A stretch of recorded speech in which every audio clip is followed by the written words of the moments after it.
The Indian constitution. In this chapter हम we are going to begin with the football. इस chapter में हम शुरुआत करेंगे फुटबॉल के बारे में जानेंगे। पहले एक game of many of you have probably heard of, एक ऐसा गेम जिसे आप पहले सुन चुके हो और इवन प्लेड, और जिसे आप खेले भी हो। एज द नेम सजेस्ट, जैसा ही नेम सजेस्ट करता है, this game involve the players feet, जैसा कि नेम बताता है ये प्लेयर की पैरों को इन्वॉल्व करता है। According to the rule of football, football के रूल के हिसाब से क्या होता है, if ball touch the arm of any player, यदि बॉल जो है ना टच करती है arm of any player except goal keeper, then this is the considered a foul. अगर वो जो फुटबॉल का जो नियम है, अगर वो किसी भी प्लेयर के हाथ में लग जाती है गोल कीपर को छोड़कर, तो वह फाउल माना जाता है। If player start holding the football in their hand, यदि जो प्लेयर्स जो हैं वो फुटबॉल को अपने हाथ में रख के खेलें, then and passing it around, और वो एक दूसरे को पास करें, then they are not playing football any more, तो वह फुटबॉल नहीं खेल रहे। क्योंकि सिमिलरली अदर गेम्स जैसे कि हॉकी है, क्रिकेट है, all have rules according to which they are played.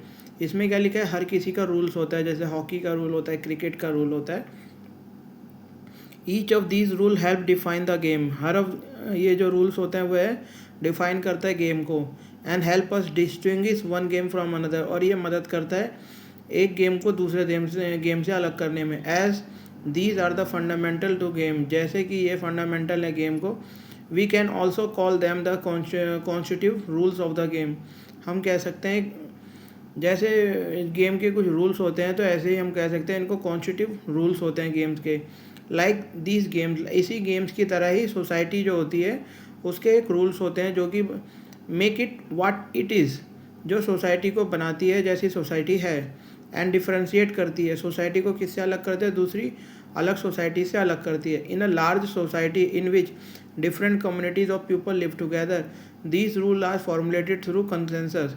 अगर कोई बड़ी सोसाइटी होती है, जैसे कि जहाँ पे ज़्यादा लोग रहते हैं और डिफरेंट तरह के लोग रहते हैं, तो वहाँ पे क्या कंसेंसस होना बहुत ज़्यादा ज़रूरी है। जो रूल्स हम बना रहे हैं, जब ये रूल्स बनाए जाते हैं in modern countries, these consensus एक डॉक्यूमेंट के तौर पे बनाया जाता है। जो कंसेंसस, जो आम सहमति होती है ना, वही अवेलेबल होता है एक रिटन फॉर्म में। एंड रिटन डॉक्यूमेंट जो होता है वो होता है कॉन्स्टिट्यूशन। अब हमने इसमें क्या पढ़ा, अब मैं इसका समरी बताऊंगा। हमने इसमें पढ़ा, हम फुटबॉल से शुरुआत करते हैं। हम जैसा भी हम गेम खेलते हैं, जैसे आपने बहुत से लोगों ने ये गेम खेला होगा और सुना होगा, मैनी ऑफ द नेम, जैसा नाम बताता है, ये गेम किससे संबंधित है, प्लेयर के पैरों से संबंधित है। और यह इस रूल के, फुटबॉल के रूल क्या कहते हैं, जो बॉल होता है वो आर्म्स को टच करे, इफ़ द बॉल टच करता है यदि आर्म्स ऑफ प्लेयर, तो वह फाउल माना जाएगा। केवल गोलकीपर ही टच कर सकता है। यदि प्लेयर ना होल्ड करने लग जाए फुटबॉल के गेम को अपने हाथ में और एक दूसरे को पास करने लग जाए, तो यह फुटबॉल नहीं होगा। इसे क्या कहते हैं, फुटबॉल के नियमों के खिलाफ है। सिमिलरली आप हॉकी या क्रिकेट में जानते हो, तो उसमें भी ऐसे ही कुछ रूल्स होते हैं। Each of these rule help करते हैं डिफाइन द गेम, हर एक रूल जो है ना परिभाषित करते हैं गेम को, और वह मदद करते हैं, अलग करते हैं एक गेम को दूसरे गेम से। As these are the fundamental to game, जैसा ये फंडामेंटल है गेम को, we can also call them the constitutive rules of the game, इसे हम कहते हैं constitutive rules of game. Like this game, ऐसे इन गेम की तरह सोसाइटी के पास क्या है, कॉन्स्टिट्यूटिव रूल्स होते हैं जो बनाते हैं, इसे अलग कर देते हैं। सोसाइटी के पास भी अपने रूल्स होते हैं जो दूसरी सोसाइटी से भिन्न करते हैं। सही है। In large society in which different communities of people, जहाँ पे रहते हैं, दीज रूल्स आर फॉर्मुलेटेड, ये जो रूल्स होते हैं वे बनाए जाते हैं कंसेंसस के जरिए। In modern countries this consensus is usually available in written form. अगर हम जो कंसेंसस बनाते हैं और रिटन फॉर्म में रखते हैं, तो इस कंसेंसस जो रिटन फॉर्म में उसे हम क्या बोलते हैं, constitution. We have looked at Indian constitution, हमने देखा था इंडियन कॉन्स्टिट्यूशन को 6-7 में। Our social political life text book. Have you ever wonder why need a constitution और बीन क्यूरियस है, क्या आप ये हैरान नहीं होते कि हमें कॉन्स्टिट्यूशन की ज़रूरत की, और कैसे कॉन्स्टिट्यूशन को लिखा गया, और and who wrote it, and और किसने लिखा। In this chapter we will discuss both this issues and look at the key feature of constitution, और हम भारतीय संविधान के कॉन्स्टिट्यूशन के मुख्य फीचर्स के बारे में जानेंगे। जो कि क्रूशल होता है जो डेमोक्रेसी को चलाने के लिए in India. And some of this will be focus of different chapter in this book, और बाकी जो दूसरे चैप्टर में आएंगे। थोड़ा सा डिटेलिंग में हम जाते हैं। इन 1934 1934 में Indian national council made the demand of constituent assembly. 1934 में है ना भारतीय राष्ट्रीय कांग्रेस ने एक डिमांड रखी थी इन्हें कॉन्स्टिट्यूंट असेंबली बनाने की। And during the second world war this assertion for independent constituent assembly is found only of Indian gained momentum. जब सेकेंड वर्ल्ड वॉर होने लगा तो जो सहमति जो थी ना फॉर वह एक मोमेंटम उसको गेन हो चुका था। And this was the convent in December, and this was convent, और ये इसको पहली बार कॉन्स्टिट्यूंट असेंबली को बैठाया गया दिसंबर 1946 में। एंड ये जो फोटो है ये उसी की ली गई 1946 की जो कॉन्स्टिट्यूंट असेंबली जो बैठी थी दिसंबर 1946 में। And the photo on the page 2 shows the sum member of constituent assembly between December 1946 and November 1949 the constituent assembly drafted constitution. दिसंबर 1946 से लेके नवंबर 1949 के बीच में क्या हुआ, कॉन्स्टिट्यूशनल असेंबली ने एक ड्राफ्ट मतलब एक खाका तैयार किया किसका, कॉन्स्टिट्यूशन का, फॉर इंडिपेंडेंट भारत का। And free and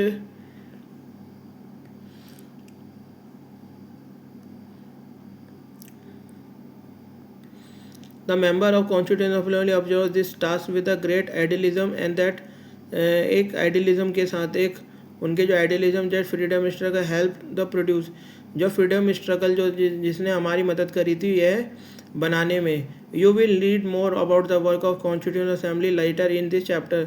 the photo allowance so prime minister Jawaharlal Nehru addressing constituent assembly. तो अगर आपसे पूछा जाए तो कॉन्स्टिट्यूंट असेंबली 1934 में भारतीय नेशनल कांग्रेस की मांग रखी थी, लेकिन ड्यूरिंग सेकेंड वर्ल्ड वॉर में जो असर्शन जो था यानी जो इसकी सहमति थी फॉर इंडियन कॉन्स्टिट्यूंट असेंबली वह बनी only of Indian gain momentum. And this was the convent, और ये कब कन्वेंट की गई, दिसंबर 1946 में। एंड ये जो फोटो है ये वहाँ से ली गई है बिटवीन दिसंबर 1946 एंड नवंबर 1949। दिसंबर कौन सी डेट याद रखनी है, between December 1946 and November 1949 constituent assembly ने एक ड्राफ्ट पेपर बनाया जिसको नाम दिया इंडिपेंडेंट भारत का constitution. And free to shape their destiny, और वह बनाया ताकि वह हमारी जो डेस्टिनी बता सके at last after 150 years of after जो 150 साल जो ब्रिटिश रूल था उसके बाद। And the member of constituent assembly ने अप्रोच किया this task with the great idealism that Indian freedom struggle had help produce. ये इन्होंने ऐसा जो बड़ा जो टास्क था वो किस उनकी आइडियलिज्म कहाँ से आया था, उनका आइडियलिज्म आया था इंडियन फ्रीडम स्ट्रगल जो उन्होंने जिसने मदद किया था ये सब करने में। यू विल रीड मोर, आप इसके बारे में जानोगे आगे constituent assembly later in this chapter. अब हम जानते हैं कि why does country need a constitution, country को क्यों आवश्यकता है कॉन्स्टिट्यूशन की। Today most countries in the world have constitution. आप देखते हैं कि हर देश के पास एक कॉन्स्टिट्यूशन है। While all the democratic country are likely to have constitution. आप देखते हैं कि हर एक डेमोक्रेटिक कंट्री जो है उसके पास अपना कॉन्स्टिट्यूशन है, बट यह ज़रूरी नहीं कि ऑल कंट्री जो जिसके पास कॉन्स्टिट्यूशन है वो डेमोक्रेटिक हो। ओके यहाँ पे क्या लिखा है कि हर कंट्री के पास अपना कॉन्स्टिट्यूशन है जो democratic countries likely to have constitution, but ये ज़रूरी नहीं कि हर कंट्री जिसके पास कॉन्स्टिट्यूशन है वो डेमोक्रेटिक हो। द कॉन्स्टिट्यूशन सर्व करता है सेवरल पर्पस, तो बताता है मतलब कॉन्स्टिट्यूशन है ना सर्व करता है मतलब सॉल्व करता है कई तरीके के पर्पस। फर्स्ट इट ले आउट सर्टेन आया, ये है ना एक तरीके का आदर्श बता देता है जो फॉर्म करता है basis of kind of country that we as a citizen aspire to. ये कई तरीके का आदर्श बता देता है जिससे है ना कि हम जो भारत के जो लोग हैं या कोई भी देश के लोग हैं वो एस्पायर करते हैं वैसा हमारा देश बनाना। नंबर 2, और पुट अनदर कॉन्स्टिट्यूशन हमें बताता है fundamental nature of our society, और हमारी सोसाइटी का नेचर क्या है। अगर आप कॉन्स्टिट्यूशन में देखेंगे कुछ शब्द सेकुलरिस्ट सोशलिस्ट, मतलब हमारा देश क्या है, धर्मनिरपेक्ष है और समाजवादी देश है। ये उसकी मूल आत्मा में डाल दिया गया है। A country is usually made of different communities of people. एक कंट्री जो बनी होती है कई तरीके की कम्युनिटीज़ होती है, इसमें आदिवासी भी होते हैं, दलित भी होते हैं, ओबीसी भी होते हैं, जनरल भी होते हैं, और अलग जाति के, और मुस्लिम भी होते हैं, ईसाई भी होते हैं, पंजाबी भी होते हैं, अलग अलग जातियों के, अलग अलग धर्मों के, अलग अलग सोच के लोग भी मिलते हैं। हु शेयर डिफरेंट बिलीफ, जो करते हैं सर्टेन पे, बट मे नॉट वे एग्री, वो एग्री नहीं करते हर चीज़ पे। एक कॉन्स्टिट्यूशन उनकी मदद करता है। कॉन्स्टिट्यूशन उनकी कैसे मदद करता है? कॉन्स्टिट्यूशन हेल्प करता है सर्व करने के लिए एक ऐसे रूल एंड प्रिंसिपल जो कि ऑल प्रिंसिपल, जो प्रिंसिपल ऐसे कॉन्स्टिट्यूशन मदद करता है ऐसे लोगों की, कैसे वो ऐसे रूल तैयार करता है जो कि हर कोई एग्री होता है on the basis of way they want the country to be govern. और वो ऐसे रूल करता है जैसे उदाहरण के लिए कि हर 5 साल बाद चुनाव होने चाहिए, चाहे वो राज्य स्तर पे हो, केंद्रीय स्तर पे हो, या पंचायती स्तर पे हो। आप जानते हैं, आप आगे पढ़ेंगे फेडरलिज्म के बारे में, जैसे उसमें क्या है, जो हमारा जो कॉन्स्टिट्यूशन बताता है कि 3 स्तर पर सरकारें होती हैं। This not only the idea type of government but also agreement of certain idols and they believe the country should upheld.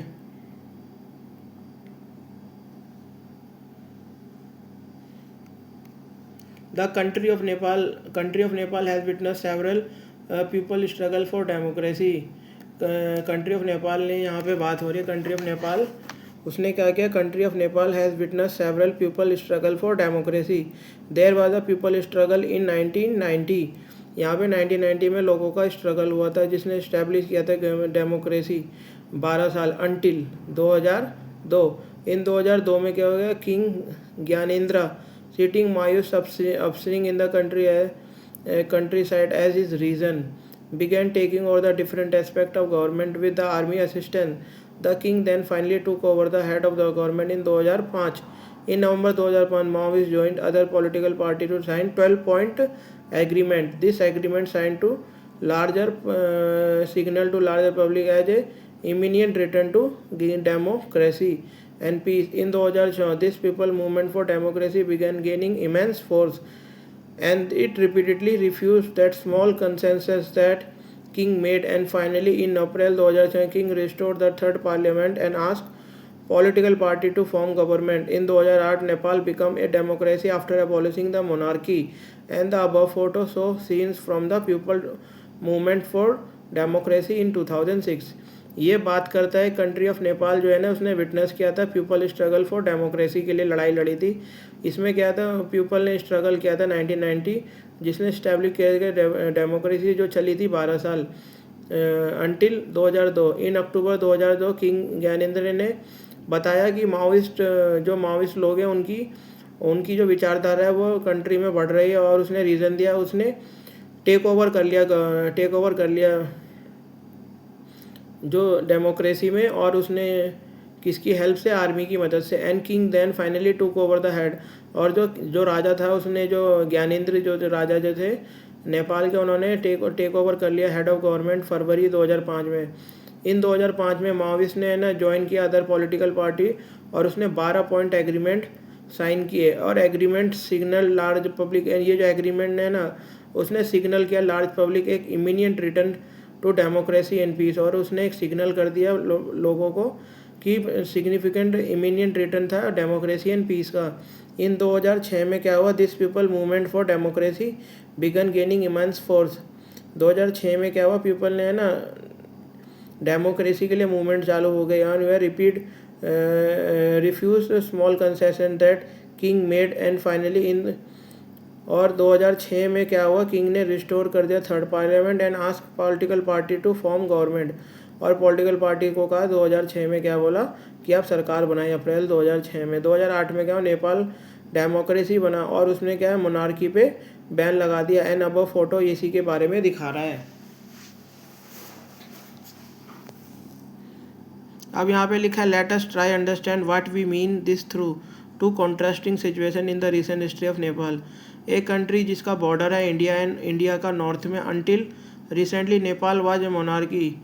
Until कुछ समय तक नेपाल एक मोनार्की था। The previous constitution of Nepal, जो पहला जो नेपाल में जो कॉन्स्टिट्यूशन था जिसने बनाया, जो 1990 में जो था उसने क्या बताया था, उसने रिफ्लेक्ट किया था fact the final authority rested with king.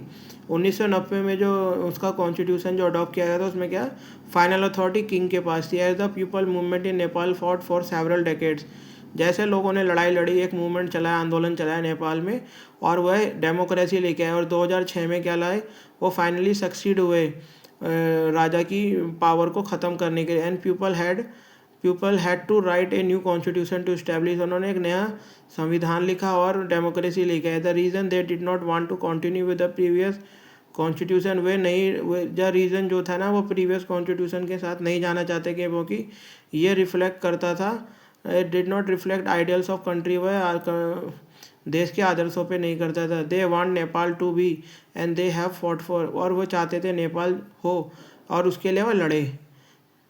जैसा कि गेम ऑफ फुटबॉल में बताया गया था, जिसमें change in constitution rule will change the game all together, जैसा कि गेम फुटबॉल के रूल में अगर कोई रूल में बदलाव होता है तो गेम पूरी तरीके से बदल जाता है। नेपाल बाय मूविंग, नेपाल है ना मूव करा मोनार्की से, क्या किस पे, मोनार्की से डेमोक्रेटिक गवर्नमेंट पे। एंड उसने need to change all its, और उसने क्या किया, उसको आवश्यकता थी बदलाव करने के लिए कॉन्स्टिट्यूटिव रूल जो होते हैं in order to usher new society, ताकि वो एक नई सोसाइटी का जन्म दे सके।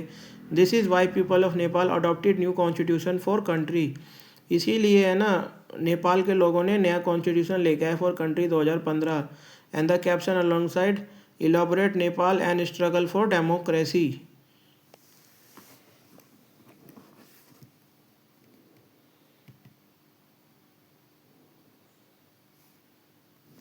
अभी मैं इसको यहाँ तक पढ़ाता हूँ, उसके बाद अभी और आगे डिस्कस करेंगे।